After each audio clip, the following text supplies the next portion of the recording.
Hello my dear friends, you're in the Military Summary channel, and today we will discuss the situation in Ukraine on the 27th of June of 2025. Today we have a lots of very interesting updates, so let's start. During this video we're going to continue our discussion about the situation in the Zaporizhzhia direction, because according to information we have, the Russians managed to improve their positions in the area of the city of Mala-Takmachka, and the Russians managed to improve their positions significantly in the western part of the Zaporizhzhia direction in the city of Kaminske. During this video we're going to talk about the situation on the ground in the South Donetsk direction, in the area of the city of Pokrovsk. We're going to discuss the current status of the Konstantinovka offensive operation, and in the final part of this video we're going to talk about the breakthrough that the Russians managed to get in the central Kupiansk direction. The Russians, according to the Minister of Defense of the Russian Federation, managed to improve their position significantly to the south of the city of Kupiansk. So let's start and let's talk about everything, and let's talk first of all about the Zaporizhzhia offensive operation that most likely started just several days ago. The Ukrainian sources are in panic. They're saying that Russia will intensify its offensive on the Zaporizhzhia direction in the coming days. Significant movement of equipment and ammunition via Mariupol reported. According to information we have, the Russians are moving 7 platforms with armored vehicles, including tanks, over 40 trucks with the troops and ammunition. Using another railway, the Russians are moving another 20 trucks with troops, 5 tractors with BMP, BMD class armored vehicles. So increased assault attempts expected near Kuliapole and Orekhov. So that was stated by Ukrainians. They have a certain network of spies on the territory of Crimea, and as you can see, according to this, let's say, article, this spy network made lots of photos of Russian movements, of Russian progress, and they sent these photos to Ukrainian intelligence service. Since the beginning of May, the Ukrainian intelligence service made everything they can with the purpose to destroy as many as possible Russian trains, vehicles that the Russians were redeploying in this direction. Since the beginning of May, we got lots of videos how Ukrainians were ambushing Russian trains and railways with a significant number of drones. And telling the truth, since the beginning of May, the Ukrainians managed to destroy lots of Russian vehicles, lots of trains, but all Ukrainian attempts didn't stop the Russians. The Russians continue their concentration process, and most likely by the end of June of 2025, the Russians finish these concentration forces, and they managed to bring lots of units, lots of vehicles, lots of equipment in the direction of the city of Tokmak, with the purpose to continue moving forward in the northern direction, and most likely with the purpose to establish complete control over the cities of Orekhov, Kuliapole, and so on. So now let's talk about the situation on the ground. During the previous video, we have already discussed the situation in the vicinity of the city of Orekhov. The Russians, as a result of offensive operation, managed to secure the southeastern and the eastern parts of the city of Mala-Takmachka. Very important positions were taken by the Russians, and the most important, the Russians, as a result of offensive operation, managed to cut the most important supply line that Ukrainians used to supply and support their forces in the area of the former women prison in the southern part of the settlement of Mala-Takmachka. So as for the end of the 27th of June of 2025, we don't have the exact status of this former prison, but most likely currently the Ukrainians on the territory of this former prison were caught in colon by the Russians, and the Russian offensive continues. At the same time, we receive lots of updates to the south of the settlement of Novodanilovka. In this video, for example, we can see how Russians were attacking the edge positions of the armored forces of Ukraine with the self-flamethrower systems.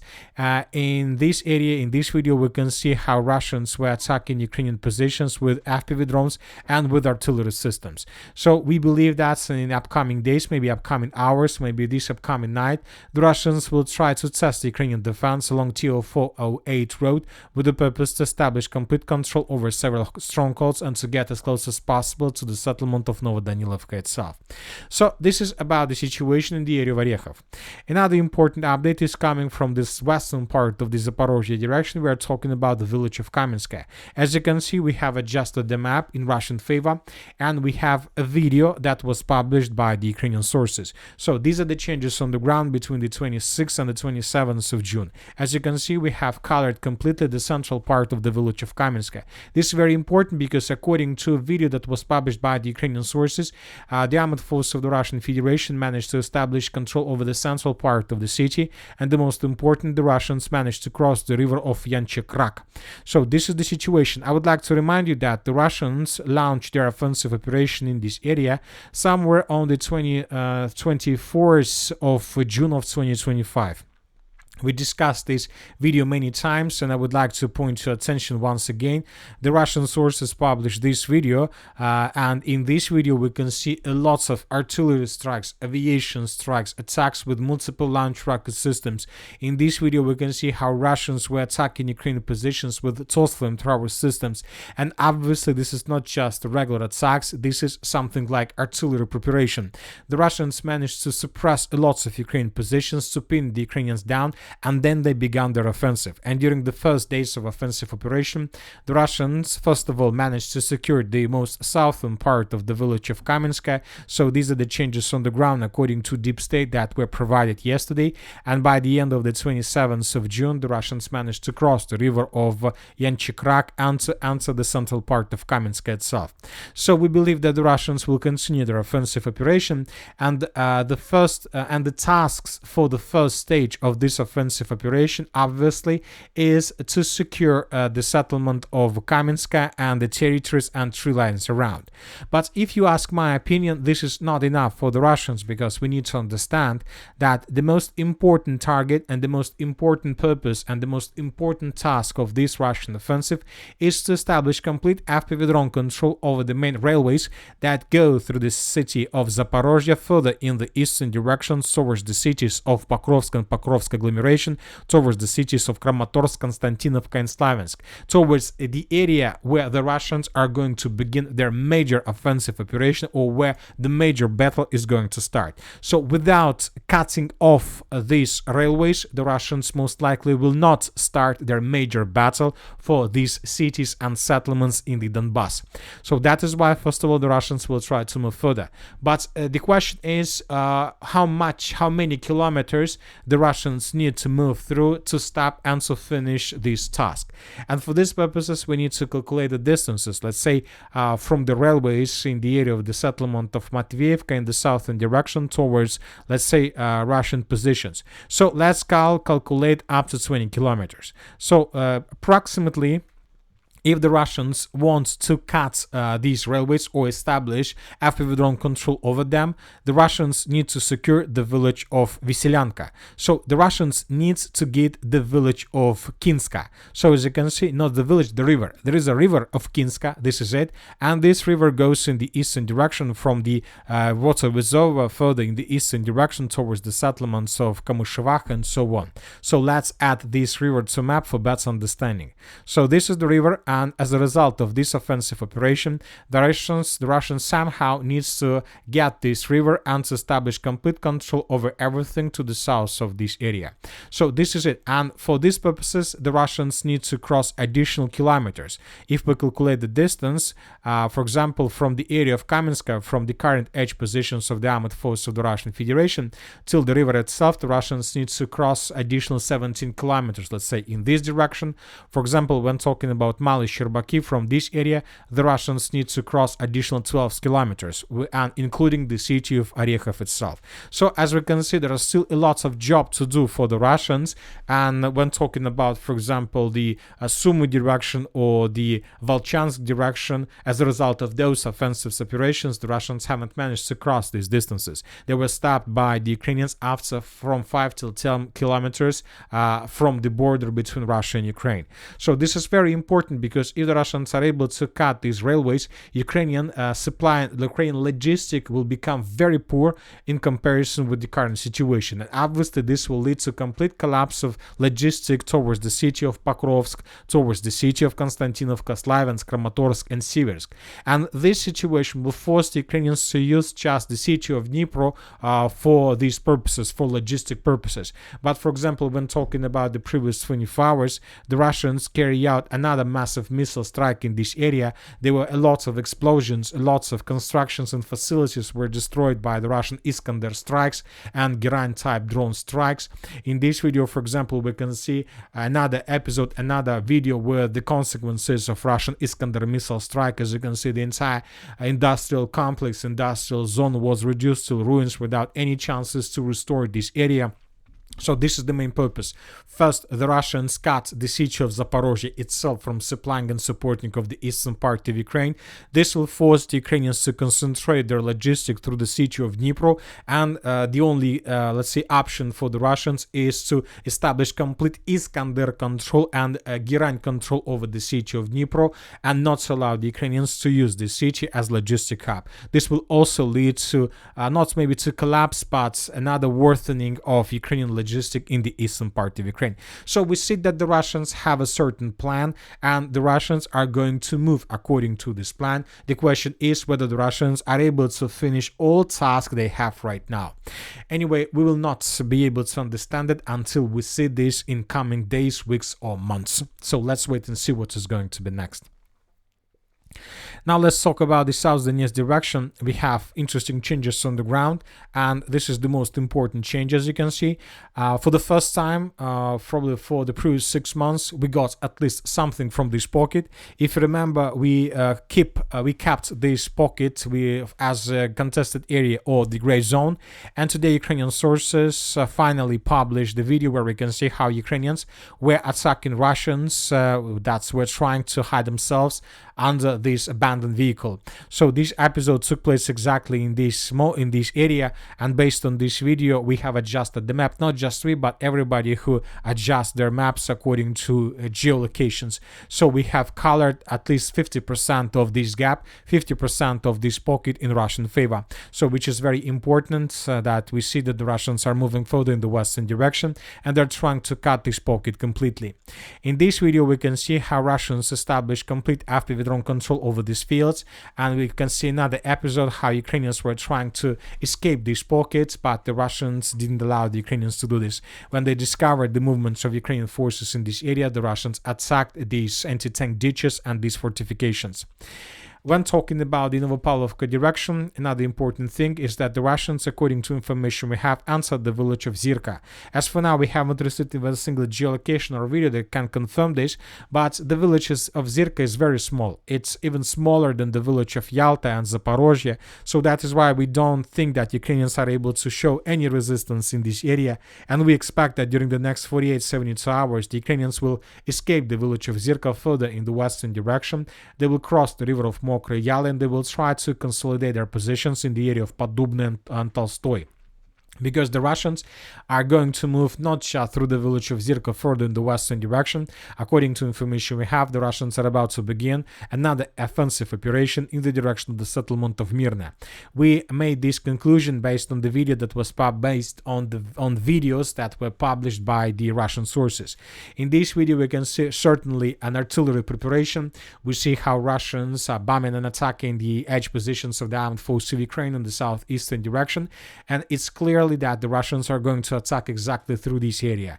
We have this video where we can see several fab explosions also in the southern part of the settlement, also in the area where the Russians most likely are going to attack. And we have this video and the same story. So the Russians are going to attack the village of Mirny in the very near future, and this is already a village on the Ukrainian side of the river of Mokroe Yali. This will allow the Russians to create a very strong positions on the Ukrainian side of this river, and this will allow the Russians to continue their offensive operation further in the western direction towards the settlement of Pokrovsk. So as you can see, the situation for Ukrainians remains tense in this area. We see that they haven't managed to stabilize the situation before the beginning of the Russian Zaporizhzhia offensive operation, and now the question I have, where exactly the Ukrainians are going to take their resources and reserves with the purpose to stabilize this area, because one of the options is to use the forces from the Sumy direction, but if Ukrainians redeploy forces from the Sumy direction in the area of the city of Zaporizhzhia, this will allow the Russians to resume their attempts to attack further in the direction of the city of Sumy. Now most likely the Ukrainians will be forced to make a decision which towns and cities they will sacrifice in favor of more strategical towns and the cities along the line of combat contact. Now let's talk about about the Pokrovsk direction. The Russians continue their offensive operation during the previous 24 hours. We got additional updates from different sources that the Russians managed to improve their positions in the direction of the southwestern part of Vodachna and the southeastern part of Molodetskaya. This information was provided by very reliable pro-Russian resources, but as you can see, without any geolocations that can confirm this. So as for now, we are keeping our eyes on this area because we expect that in the very near future, very heavy clashes should begin for both settlements. These settlements are very important, and these settlements will allow the Russians to continue offensive operation further in the northern direction towards the settlement of Sergeyevka, which is located along another supply line that Ukrainians still have possibilities to use to support their contingent on the territory of the Pokrovsk agglomeration.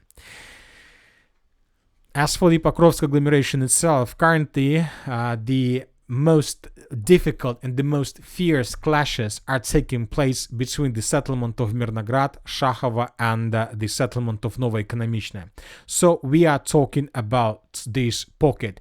The most fierce clashes are taken in this area, and it seems that the Russians, and that this is the most important target for the Russians, not the Zaporizhzhia direction. This is just something like very important direction that can allow the Russians to cut Ukrainian logistic, not the South Donetsk direction where we see just a significant number of endless villages in this area known without any titles and names. This is the most important direction, and according to information we have, the Russians use everything they have, and the Russians are using even Gerань drones with the purpose to destroy sometimes trenches and strongholds along the line of combat contact. In this video, for example, we can see how Russians were attacking Ukrainian positions, ammo depots, warehouses along the line of combat contact with this drone or Gerань. And I would like to point your attention to the firepower of this drone. Obviously, this drone is much more powerful than just regular artillery or Lemur missile. Obviously, this is not Iskander missile, but this drone is very powerful to destroy positions of the armored forces of Ukraine along the line of combat contact. And now this is exactly what the Russians are doing. They're attacking everything they see. They attack every single position that can be taken under control of the armored forces of Ukraine with one purpose: not to allow the Ukrainians to feel themselves comfortable in this area and to begin offensive operation as soon as possible. Because if the Russians are able to take this pocket under complete control, this is going to be not just another, let's say, wave or another round of escalation or another round of crisis in Ukrainian military. This is going to be the beginning of complete collapse of the entire Donbas front line and Donbas defense area. So this pocket and the clashes are taking place exactly for this area. The Russians, as you can see, are trying to reduce to ruins every single square kilometer in this area with fiber optic drones, with regular drones, with Gerань drones, with FAPs, with artillery, with soft-and-power systems, with everything they can and everything they have. But as you can see, without any changes on the ground. As for the southern part of the city of Konstantinovka, during the previous 24 hours, we haven't received anything special. Small adjustments on the map to the northwest of Yablunovka, and as for the pocket itself, no changes at all. But telling the truth, the Russians are not in a hurry in this area. The Russians managed to create a situation when from one side they are not attacking and they are not taking this territory under complete control, but from the other side, the Russians created a situation when the Ukrainians still have possibilities, as you can see according to this video, to send additional forces, units, equipment, vehicle inside of this pocket. And obviously, according to all these geolocations, we understand that if Ukrainians send anything inside of this pocket, most likely this is one-way ticket for this vehicle or for this group of Ukrainian forces or troopers. The Ukrainians are not able to remove units from this area, and this situation obviously plays in Russian favor, and obviously time works in Russian favor as well, because just during this video we can see dozens of episodes of how Russians destroy vehicles that the Ukrainians are trying to send inside of this pocket with the purpose to stabilize the situation. This is already an operational encirclement, and the situation in this pocket reminds us the situation in the last days of the battle for Sudzha, when every single day the Ukrainians were using dozens of their vehicles while trying to move from the Sumy through the village of Kruhliakivka along N07 in the direction of the Sudzha agglomeration itself. Now we see the same story, and the Russians will use the situation for as long as possible. Obviously, 1 to 3 weeks the Russians can keep the situation, because now the Ukrainians suffer more losses than the Russians without any offensive or actions on the ground. Another very interesting video we got from the city of Toretsk. This is the consequences of 1 year assault operation that started by the Russians in 2024 at the beginning of summer of 2024. So these are the consequences of clashes. Almost every single building was destroyed to ruins. Obviously, Toretsk will not be able to be restored after the end of the special military operation, or the Russians will be forced to pay significant price to restore the city. It was destroyed as a result of clashes, as you can see. Now let's move further and let's discuss the situation in the Kupiansk direction, where the Russians managed to break through Ukrainian defense. And the most important updates are coming from the central Kupiansk direction. According to information we have, according to the Minister of Defense of the Russian Federation, the Russians, as a result of offensive operation, managed to establish complete control over the settlement by the name of Nova Kruhliakivka. Based on this report, we adjusted the map and we colored this territory in Russian favor. Another important piece of news is that the Russians managed to improve their positions in the area of the village of Kruhliakivka. This video was published by the Ukrainian sources, and in this video we can see lots of episodes how Ukrainians were attacking Russians in the southern part of Glushkovka. Lots of episodes, and based on this video we adjusted this part. So let's compare the map between the dates. This is the situation by the end of the 26th of June, and this is the situation by the end of the 27th of June. So as you can see, the Russians during the previous 24 hours managed to improve their positions to the north along the river Oskol and to the south along the river Oskol as well. This is very important because now the Russians, as I understand, are trying to create a foothold that can be used later with the purpose to cross the river Oskol itself and to establish a Russian foothold on the Ukrainian side of the river. We are talking about the territory, about the settlement, around the settlement of Sinkova. If the Russians somehow are able to cross the river and to establish control with this territory, and in summarizing with reports that we got from the northern part of the city of Kupiansk itself, we can start talking about the creation of the Kupiansk cauldron, or at least of operational encirclement of the city of Kupiansk, which most likely is going to happen also during the summer offensive operation. And that's it for today. Military Summary channel reminds you to condemn any violence in the world. Thank you for watching, subscribe to my channel, put your likes, join my Patreon, and have a good day. Bye bye.